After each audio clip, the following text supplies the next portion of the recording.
Welcome back to the Grow with Cara show. Today, we continue our interview series with successful attorney marketers. We're taking a close look at what's working, what's not working, the specific steps these attorneys took to get to where they are. And these are simple steps that you too can follow to get on a similar path to growth. Okay, let's get to the good stuff. Today, our special guest is attorney Mauro Fiore Jr.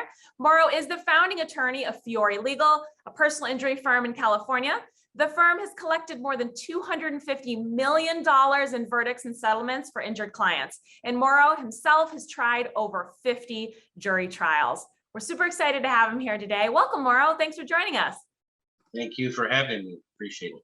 Yeah. So Mauro, to begin, tell us just a little bit about your story. Kind of when and why did you start Fiore Legal? Well, I mean, I've been a lawyer for a long time, longer than I like to admit anymore. I got out of law school really young. I got out of law school when I just turned 24 when I passed the bar, and I went to work at a few different firms, and the only jobs I could find were at personal injury and workers' comp firms. I worked at a couple of personal injury work comp firms for a few years, and this was back in 97, 98, 99. So a long time ago, back in the 90s, it was a different world. And how people did things and the practice of law is so much different now than it was then. It's kind of amazing. So I worked for a few firms back in the late 90s, and then around 2000 or so, I realized that I wasn't really getting anywhere, and I worked for some real characters. I mean, they were two nutty lawyers. Both of them got disbarred. The only two lawyers I worked for, both of them got disbarred. They were crazy guys. Wow. So I figured, man, these guys are really something off the deep end. I better get the hell out of here. And so I went to start my own office with no money, no connections, nothing other than just, being really young and naive. And I think that helps when you don't really have much expectation. You just kind of just go. Yeah, that's a little scary. So how did you get things off the ground? How did you really start to attract clients and start to help people? Yeah, so I went on my own. There was a paralegal at the last firm I worked for who also saw the writing on the wall that the place was collapsing. And he said, "Hey, you're going to go, I'll go with you, And I have like 10 clients or something, which to me was like, wow, you got 10 clients? It's like, yeah, I got like 10 cases. I'll go with you. Let's, if you're going to go, let me know. I'll get my files together and we'll get the hell out of here." And I was like, okay, man. So I did that. So I went and opened like a 1-room office, like in an executive suite. They used to call them Fijian suites after an old attorney named Paul Fijian, who actually invented that concept in Beverly Hills. He opened the first thing they used to call them Fijian suites. Everyone, I mean, I come from an older era of lawyers, so he went by the nickname was the Fig, and he was like a real weird guy. He was a magician, like he was a magician at the Magic Castle in Hollywood, like a famous magic place. Yeah. And he would drive around like Hollywood and Beverly Hills in like this purple convertible and like show up at bars and do magic tricks. He was a real crazy guy, the Fig. But he invented that executive suite concept for lawyers. Interesting. So I rented a Fijian suite. It was 10 by 10. We had one desk, one phone. Me and the paralegal shared one phone because we didn't have money for two phone lines. And we started off with those 10 files.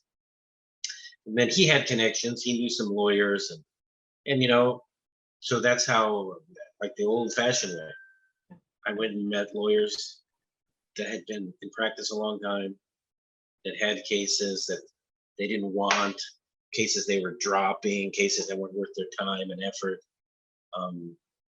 All PI stuff, or just guys that, they would get cases that weren't bad, but they were below like their threshold, like small cases, small rear enders, stuff like that. So I met a lot of people and I started networking the old fashioned way, going to meetings. I joined CALA, which was a big thing for me at that time. And so I got it off the ground just doing the old fashioned networking stuff back in the old days when, you had to do that all in person. You had to go meet people, talk to people, shake hands, kiss babies, as they say, do it all that way. Yeah. So that's how I kind of got it to where I was just, was able to survive until, I got a few good cases, some good settlements, and then finally I was able to invest a little in the firm. And at that time, I bought some phone book ads, which at the time was the thing. You wanted a phone book, you know. Right. And so Cheers. Yeah. So those phone book ads, I mean, I assume those were effective, back in the day when you were starting to invest in those. So how did that kind of snowball? Tell us a little bit about kind of what were your biggest challenges or sort of growth pains when you first started to see that growth and business really started to pick up. Yeah, it's the thing that was hard was, and again, I'm talking about the old practice of law, and it was so different. I mean, I practiced law for 4 years, maybe 3 years before I ever had internet access. I mean, there was not, in the late 90s and early 2000s, people didn't have internet. And if you did get it, it was super expensive. It was dial-up, which you plugged it into your phone line, and it would take like a minute to download a page. And if there was a photograph, it would take 5 minutes per page. And they charged you by the minute. It was called Prodigy, and there was AOL back in those days, and you had to pay by the minute, and it was a different world. So I'm talking about the old like Abraham Lincoln practice of law, which I did when I started. Whereas we kept like our statute book like in a book, and you wrote it down. Wasn't computerized. Nothing was streamlined. Everything was paper. Files were boxes and boxes, and there was no. I mean, some of the lawyers that I know that don't practice anymore, if they came back to see how it is now, they'd go into shock to see how I can have a file that's as big as this whole room on my phone. Right. So it was a little bit harder to manage everything in those, and like the dinosaur days of law, because everything wasn't so computerized. The only thing anybody had on the computer was like form programs. Mm-hmm. And you would get a disc in the mail every month with the new forms. Mm-hmm. You could fill out the forms online and print them on the computer and print them. That was the thing, everyone. That was about as high tech as it got. That was cutting edge. Yeah. That was cutting edge. So it was hard to manage everything the old way. Yeah. Without email. Of course, nobody used email either. So if you wanted to do anything, you had to make phone calls, write letters, and fax them to people. So you had to write letters, fax them, or just send them in regular mail. So like if you wanted to set up a deposition with a defense attorney, you could send letters back and forth for weeks. Yeah. It was just a different kind of practice. So all that was very difficult to deal with without the technology we have now. Sure. It was very time consuming. Yeah. So Mauro, give us an idea of the size of the firm now, team size. How many attorneys do you have? How many support staff do you have? Yeah, now I think I'm at a pretty good size where I don't want to get any bigger than I am. And I think right now we've had this particular firm size for probably 5 years now, and we have 5 lawyers, about 15 paralegals. Yeah. We have, then the paralegals have assistants, law clerk assistants, and we have a couple people work in our intake department, a couple people work in reception. And then we also have an office in Seattle, Washington. Oh, yeah. So we have attorney and staff up there, 1 attorney and 2 staff members in Seattle that handles the Pacific Northwest cases that we do. So yeah, I mean, so probably between attorneys and support staff, maybe we're probably around 30 people. Okay. So right now, which I think is about as big as I'd like to get it. I don't think it needs to be I don't need to expand anymore. If anything, I need less cases that are better. Sure, sure, sure. What about revenue growth over kind of throughout history, I guess, because you said around the last 5 years, it's been about steady, but what has revenue growth been like for you? Just give us an idea. You know, my accountant always tells me, because I meet with my accountant 2, 3, 4 times a year. I just met with him Friday. I call him the Grim Reaper when he comes in here, because there's never any good news. You know, he always says, you know, I want to congratulate you. You had such a good quarter, but this is how much you owe Uncle Sam, and I want to throw him out the window. But he always has told me for the last 10, 12, 15 years, my accountant has always told me that I'm one of the few that he deals with only professionals, usually lawyers, doctors, professional service people. He says I'm one of the few clients that every year has positive revenue growth every year. Nice. So every year it grows, and he says it's pretty amazing how consistently your revenue grows every year, and that's kind of like you know I'm not surprised because I work hard, but it's not something I focus on. You know, I've never really focused, and you know, I was talking to you know, I went to Europe this year. I took a long vacation with Bob Simon from Simon Market, and he's like kind of the antithesis of me. He's like, he came into the practice of law at the time when technology was you know, revolutionizing the practice, and he's done a lot of things that are pretty amazing. He's a very smart guy, and he has crazy vision, you know. Mhm. So so I was in Europe with him, my family and his family in Europe for 5 weeks, and we would just, you know, drink and play Uno and get drunk every night. Just very relaxing vacation. We have kids that are the same age, small kids and stuff. So it wasn't like we were out at clubs or anything. Right. So, and I told him, I said, the one thing I do regret, you know, as long as I've been doing this, is that it took me a long time to really give a shit about the business end of it, Mm-hmm.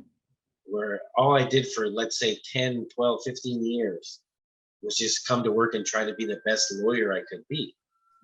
Yep. And that's all I cared about. I didn't care about revenue. I didn't care about anything. All I cared about was being a good lawyer, which on the one hand, you know, I would say I'm pretty competent, knock on wood, you know, not to toot my own horn, but I'm a pretty good lawyer, you know, and I know this shit real well, you know? Yeah. Well, what changed, Maura? What was the shift? Then when did you start to pay more attention to the business side and the growth and the entrepreneurial? yeah, I mean, so then, you know, probably about 10 years ago I've had my office since 2000. It's 22 now, right? So maybe I spent about 10, 12 to 13 years not really giving a shit. And then the last 7 or 8 years or so, I decided, you know what, I think I need to be more of because then I saw how all the technology was changing the practice, how people were handling more and more cases with less staff, getting better results, maximizing recovery for clients through really good marketing and organization and business development and things like that. Like, luckily, I'm friends with a lot of lawyers, and I got to see how a lot of them were doing it, including Bob and a bunch of other guys, younger guys, and then I know the old guard guys too. You know, because I'm kind of stuck in the middle. You know, I'm my age people, the guys who are my age, were kind of stuck in the middle between. Like, I remember practicing law with no internet, and now I run my whole office off of my phone in Europe for a month. You know, Right. So That's pretty incredible. so I'm kind of stuck in the middle. So I got to see how people were doing it, and I started paying more attention to business development, law practice management, and the best, you know, utilizing your time more wisely. And you know, so that, like I told Bob when we were on vacation, that's probably my biggest regret, that I didn't do that sooner, Right. because I probably would have done things, you know, things might be a little different. Not that I can't complain at all. Yeah. It's been amazing. But, yeah, well, let's get down to the nitty gritty a little bit. We talked before this a bit about what is really contributing to, or what has contributed to, your growth. How are most of your clients finding you? I know you have a really strong referral network, but you're not heavily investing in traditional marketing and advertising. Can you speak a little bit to that? Yeah, I mean, I think now, I always say now, if I just came out of law school now, it would be like, I don't know, it would be almost like impossible to really get to be a new lawyer to come in and say, I'm going to be a PI lawyer in Southern California, the most competitive personal injury market in the whole world, right? It would be so crazy to do because you're competing with guys like Sweet James Berger and Jacoby and Myers and Wilshire Law Firm, some of the, bigger, gigantic advertising monsters that can outspend you 500 times, right? So that's something that I realized right from the beginning. I couldn't play that game, I can't play that game. I needed to just continue doing what worked for me, and even now more so. The old way I did things still works, but now instead of this young guy begging for cast off scrap cases, right? Now I'm an older established attorney that's pretty well known in certain areas, that has tried tons of cases. The defense lawyers know me. They know I don't mess around. So my reputation that I've developed has allowed me to still be competitive and still flourish and still grow in this market without spending almost no money on advertising, the stuff that people do now. But that's because I put in the time and effort being a good lawyer, trying so many cases, and being, mediating cases, arbitrating cases, trying cases, getting to know defense attorneys, getting insurance companies letting you know who you are. Like Gary Dordick, my mentor from the beginning, always told me, he says, to settle cases, you have to not settle cases, So you can't just be begging to dump and settle every case, but then they figure this guy's never going to trial. This guy's never going to the mat. You have to go to trial. You have to arbitrate cases. You have to try cases. You have to walk away from the cheap, easy money.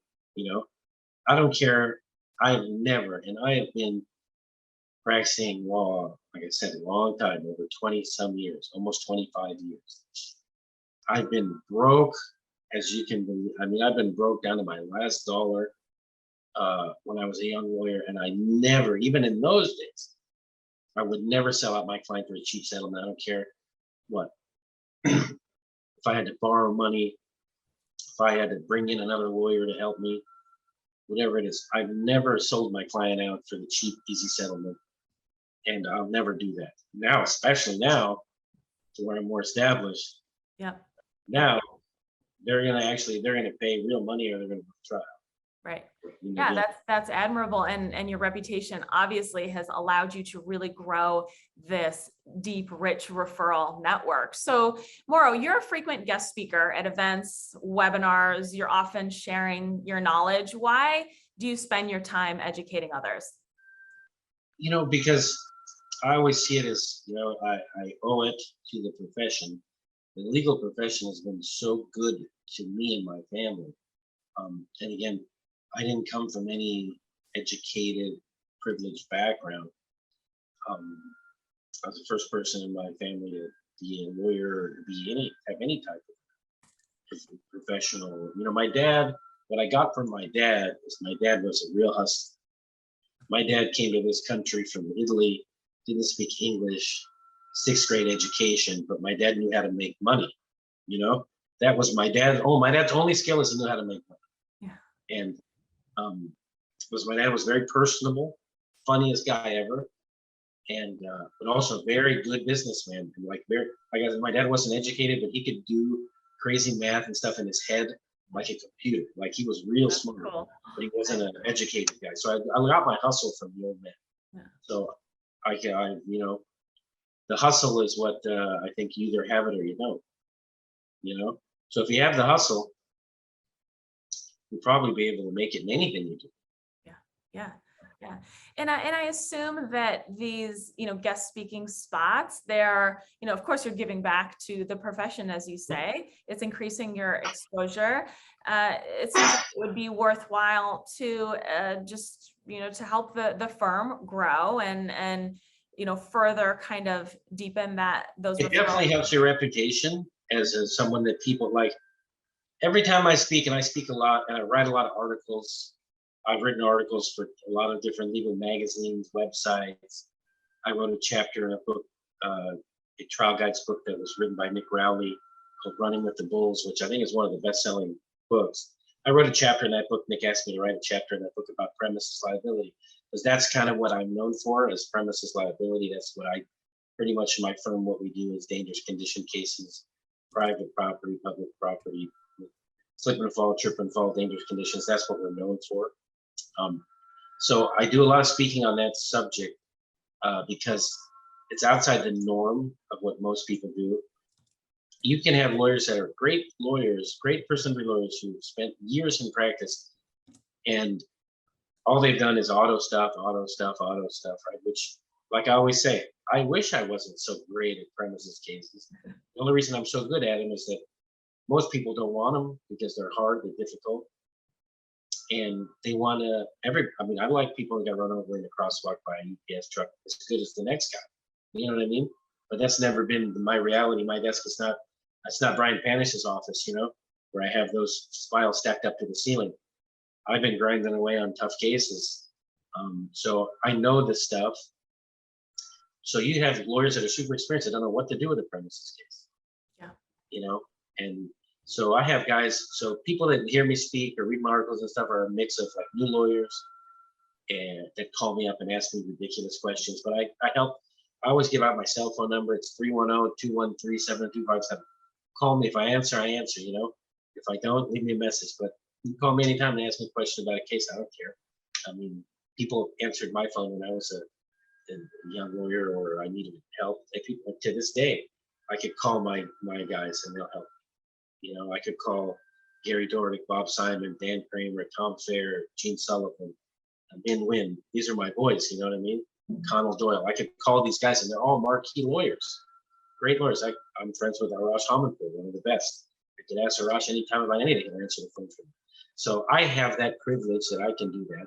So if someone wants to look at me and say, Mauro knows what he's talking about, or maybe Mauro can help me or talk me off the ledge or help me with a strategy or something, why wouldn't I give back when I've been so lucky to have such a network that I have? So I don't care. I can speak 1,000 times and not get one case referred to me. I don't really care, because I have enough business. You know what I mean? Yeah. If someone wants to refer me a good case, someone wants me to help them on a good case, great. If they just want me to help them out as best I can and they want to run with the football themselves, I'll give you anything you want. You want discovery, you want pleadings, it's fine. I don't. So I think people, it's like anything, people they figure out right away if you're just full of shit and you want them to give you their cases. Yeah, right. Or whether you're actually sincere and you'll help them out. And if at the end of the day, 5 years later, they send you a good case or something, great, but I don't, it's not part of what I do because I expect anything in return. Yeah. I think that's exactly why it works for you. So I'm interested in you kind of making the leap to Seattle. Why did you decide to open that office? And was it, was there a specific need? Tell us about that experience. Well, I opened that office like during the pandemic. I had a lot of time to think about stuff, look at stuff, analyze things, and the personal injury market here in Southern California in general is amazingly competitive and difficult and expensive to get cases. I mean, there's ways to get cases now where you could just pay thousands of dollars per case and you can have these companies that will get you, you tell them, I want 50 cases next month signed up on my retainer, delivered to my inbox and my email, and they'll give them to you. Good cases. But that's going to cost you $500,000. Right. The cost per case acquisition is in the thousands and thousands of dollars. And I know there's a lot of people that do that, and good, more power to them. It's awesome. that that's how you want to get business. That's never been my thing. In Seattle, first of all, it's not, it's a big city. Seattle, Tacoma is huge. Thousands, millions of people. And it's very similar to Los Angeles, where it's a commuter type place. Nobody really lives in Seattle. It's like downtown LA. Nobody lives down there really. Everybody lives in the outskirts. And between Seattle and Tacoma, and say like Kirkland, we're talking about a huge area, like from like Orange County to like Woodland Hills, a huge area, right? Big area. And there's millions of people driving on the freeways. So lots of auto cases, lots of trucking cases, because they have a big port there in Seattle. So it's a good market, and it's 10% as competitive as California. Yeah. Do you have a network up there, or how did you? I have a firm up there that I hooked up with when I opened up the office. That is a firm that does not handle personal injury cases, but they advertise heavily for other types of cases, and they have a lot of referral business. So I have a deal with a local firm up there that's very well known and very heavily marketing other areas of the law, and they're referring me a lot of business. So I have a joint venture deal with them. Nice. We joint venture on advertising. And so I have a firm that sends me a lot of business up there. And then just from my own contacts down here, Washington State's not that far. And there's a lot of people with close contacts to Washington that are living in California. And just through my peanut budget of advertising, on Facebook and Instagram, I'm talking about like a couple $1,000s a month that we do this social media stuff. Which would be like 2 minutes at Wilshire Law Firm, my whole budget for the whole month. People see that we have a Seattle office, and I just got a text message right now from a guy saying that he's has a friend who has a case in Seattle and wanted to refer it to me. So I get it from, and this is a local LA guy. So I get some cases through that, but it's like anything. Once you run through, let's say, 200 or 300 clients, so maybe that 200 or 300 clients will take you, let's say you sign up 20 cases, 15 cases a month, something. After a couple of years, you'll have 200 or 300 clients that have used my office in Seattle. Once you have 200 or 300 people, your network starts to develop. It's like multi-level marketing. That starts to network, starts to develop to where it goes from 200 or 300 clients to where they have uncles and aunts and friends at work, and after a while it just snowballs to where you just start getting calls from their clients. Sure. If and this is the big if, you took care of each one of those clients and made sure that you did everything you could to satisfy them. Right. These big advertising firms, and I'm not singling anybody out, because all the names I mentioned, the big advertising firms, are firms that actually send me cases. So I'm not saying these people do this or that, but a lot of the big advertising firms, they have so much business that they don't really, a lot of them might have clients that aren't happy about how their cases went. And since they're so busy and so big, they can't really focus on making one little client on a $15,000 rear end accident case happy to where they're going to send you all their friends and neighbors for life. Right. So if you are careful about making sure your clients are happy and you have the time and to do that, I think at the end of the day, it pays back 10 times over. Absolutely. Is the firm doing anything to stay in touch with those past clients on an ongoing basis? We used to, we still do actually. I think we still do. We used to send out calendars every year to all of our old clients, thousands of calendars every year, every December. That was like our first thing that we used to do back in the day. Like that was my mom, God rest her soul. My mom used to work for me. And my mom was like, I don't know, she kind of just cruised around the office. They figured if mom was here, they're working, That's great. My mom was retired and she would just cruise around. that was her big idea. Let's send calendars. So what are you gonna say no to your mom? So my mom would always work on this all year long, working on the mailing list to send the calendars out. And I got tons of business off the calendars, sent clients. But now we do, now we just have email lists, stuff like that. Yep. But we Yep. send emails, we send like an email newsletter type thing. And I still think we send the calendar out snail mail because I know every year That's smart. around like February, takes a while, Yeah. but around February every year I see because we send out thousands and thousands of calendars. Yeah. So around February, I start seeing like bundles of them coming back, returned to sender. Oh, right. Stacks like every day. Because after like a month, they figure just send it back, right? It does not delivered, refused, they're Right. gone, whatever. So around February, I start seeing bundles of calendars coming back in the mail that didn't make it. So that's how I always go, I guess we sent the calendars. But so I guess we still send those, but yeah, now it's all internet. It's all like we have we use this company called Whippy. That's a text message communication portal for clients. Because one thing I can tell you is that nobody wants to talk on the phone under any circumstances. I don't want to talk to anybody either, and I like to talk. Yeah. If I could do everything through text message, I would. And I mean everything. So clients are the same way. They don't want to talk to anybody. Yeah. They want a text message. Everyone wants to SMS. They don't want to email either.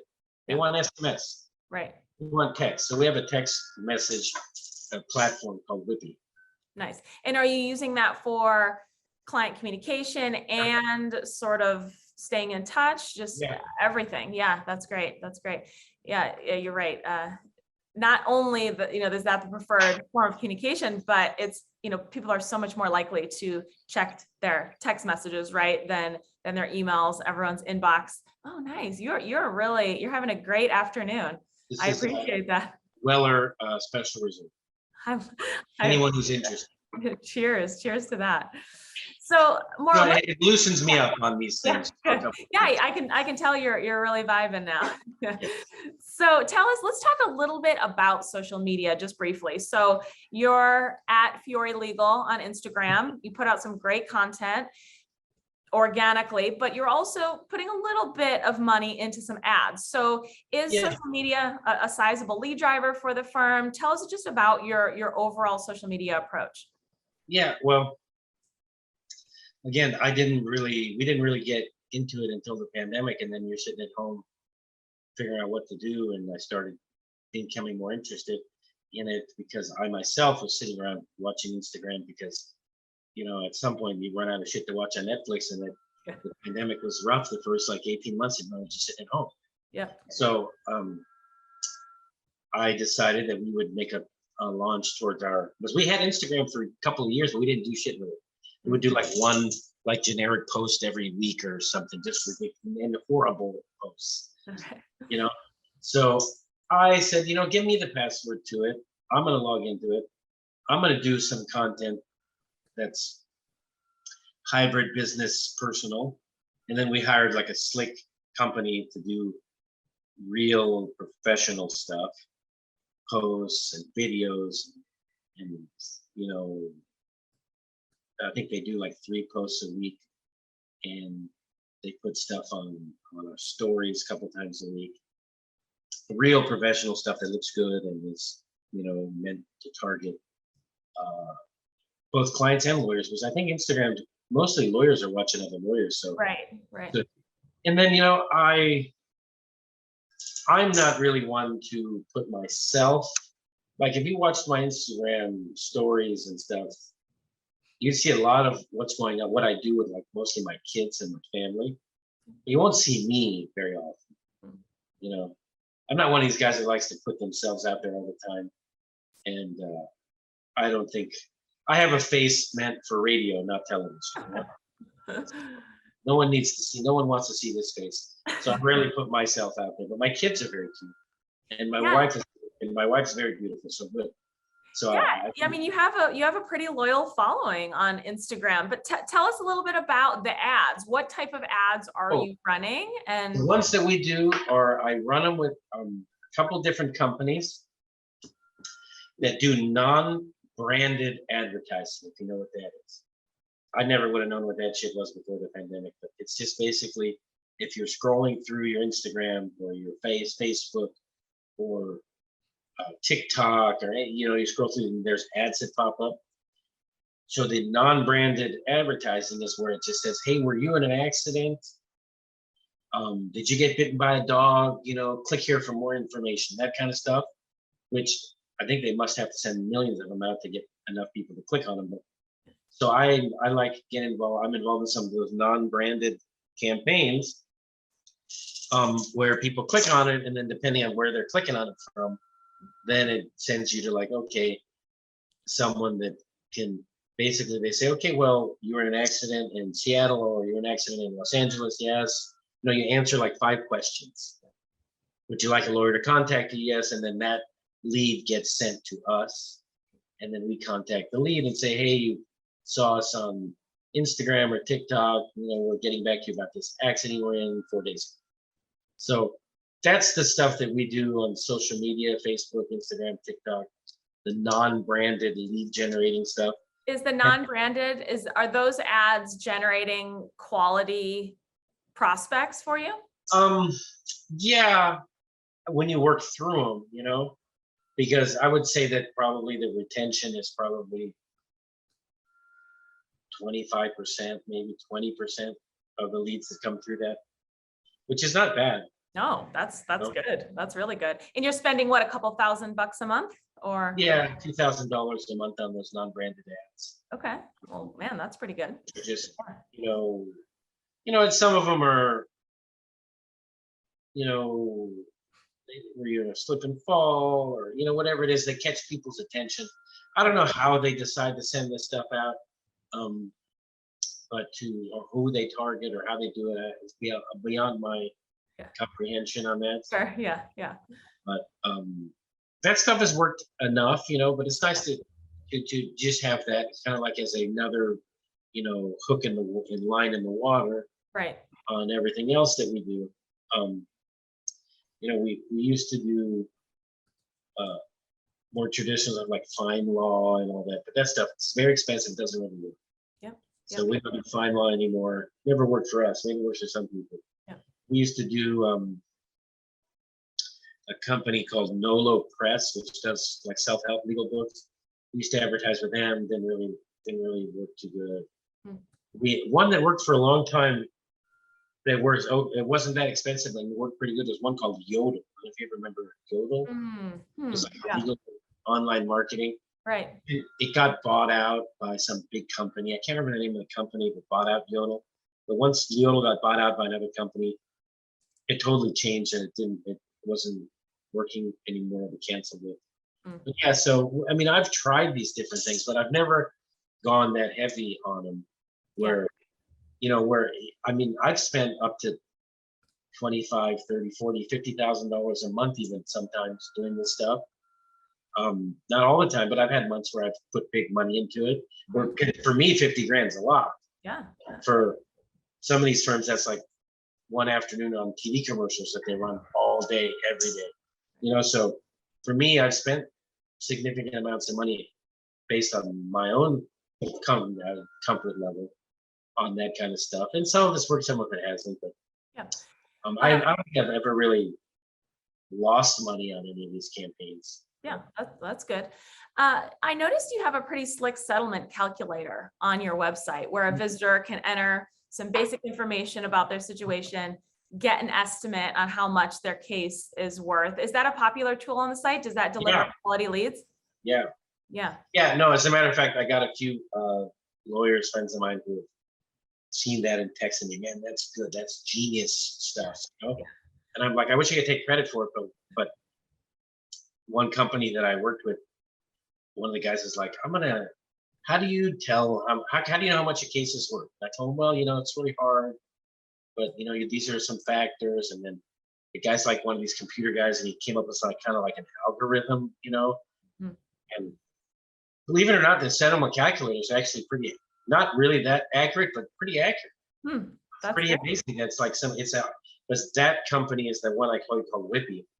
Oh, right. Okay. It's an artificial intelligence company. Wow. So they built that site, that the settlement value calculator through some artificial intelligence. These guys are smart. Wow, that's impressive. I mean, it's what everyone wants to know, right? Do I have a case? How much is my case worth, right? Yeah, and the artificial intelligence on that thing actually, it's pretty smart. Wow, that's really cool. That's really cool. Yeah, so that actually generates a lot of leads. Cool. Are you promoting it specifically in any way? Yeah, or we do pop-up ads, pay-per-click ads for that. Nice. Cool. Yeah, that's unique. So before we wrap up, Mauro, I always like to ask if a lawyer watching has time to adopt one, maybe two of your successful, tips and the advice that you've shared today, what would you recommend? I would say one, don't lose sight of personal connections with people, That's the one thing. Like, I met a really huge advertising attorney that advertises like nationwide. I met the guy randomly in Las Vegas. I didn't even know who he was.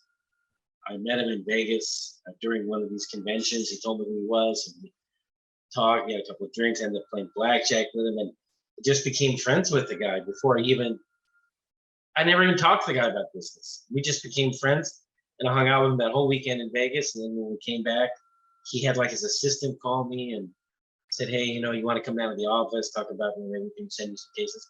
And through that, like connection there, I mean, I've had cases settled for millions of dollars that that guy sent me.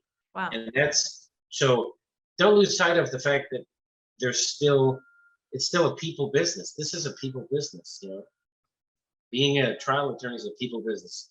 You have to deal with your clients, and you have to deal with defense attorneys, and then you deal with people that can refer you business, networking. It's all a personal people business. So don't lose sight of that. Don't try to make everything automated, even though right now you can automate almost everything. You can't automate personal connection, Yeah. So that's one thing I would say. Don't lose sight of that, because that's a tremendous way to grow business, get business, start out. And the other thing is, I would say, pay attention to being the business side of law in your office. So spend time thinking about marketing and advertising and budgets and what you want to target, and try different things like I've tried. Don't be afraid to throw your money into some advertising thing that comes out. Maybe it's no good. Move on from it. Try it for a couple of months. But don't be afraid to try out new things. That's what I always say.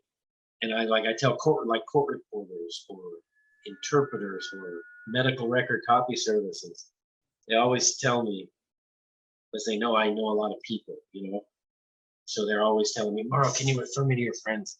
Can you refer me to this guy or that guy or to this firm or that firm?" Because they know I know these people. And I was like, I can refer you, but I can tell you, I've been around a long time, and the biggest creatures of habit you'll ever find are personal lawyers. To get a personal lawyer to change anything is like moving a mountain. So for some reason, PI lawyers are very creatures of habit.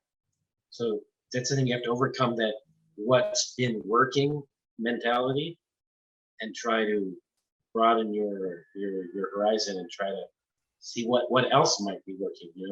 That's what I've had to do, because I was one of those guys that's very old school. If it's not broke, don't fix it.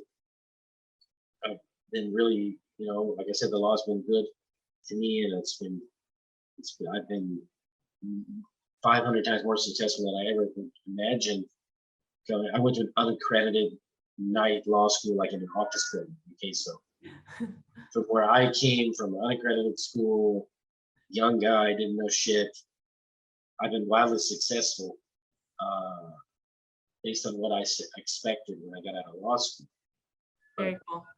But but still, as successful as I was never afraid to change or evolve or try new stuff. That's what you have to do. Just gamble.